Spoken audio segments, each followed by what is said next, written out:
Isiyobonana esihogweni mangena ngeke kawubhala inkondlo ndoda. Ekufeni kwami nize ningisize ningigqibe namajazi ami. Sengizame ngehluleka esikhundleni bafakana ngenkokhelo ngiyinike nginalutho ephaketheni. Nize ningisize-ke ningakhohlwa ukungikhipha le nhliziyo yami mese nijikijela olwandle. Nanoma ngingayiphosa endlini yangasese akusenani vele nezilonda zayo sezibolile ngoba Thando uyisilingo. Tiye-ke bathandiweyo bami ehleze ngeke nisangibona kepha bengisacela ukuxolisa. Kolunye ubuhlungu engenzisa khona umphefumulo wami usuya kwamoya ngethemba lokuphumula ezilingweni zakwamhlaba ningixolele. Ezizukulwane ezingeke sangibona-ke owami umlando kanozixoxela. Intambo emqaleni ngayo sengizigungile ngiyakhumbula.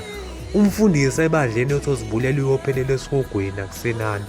Mawukuthi bonke abazibulele baphelela khona shuthi nabakwethu sengiyobafica khona kwanele. Abethi abazali bashiya sebancane sisengamahlule ngintandane. Umama wamakhelwane owasithathu wasikhulisa ngesandla sensimbi. Intandane enhle ngumakhothwa ngunina. Kaza ungasiyeki ingane-ke sisale sesifela khona sibulawe indlala ngaphansi kophahla lakithi idliwe ngamankentshane. Akusenani. Vele nabawethu bazibulala ngethemba lokuthi bohlangana nabazali bami kweningabonwayo.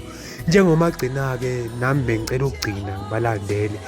Mangibhubhe esihogweni akusenani vele ngiyobhubha ngijabula abazali ngibabona kamakhelwane. Diye mhlukumezwe wempilo yami ngiyathemba uyajabula umntwana wakho efeziwe. Esihogweni-ke isiyobona nakhona vele nawe kulapho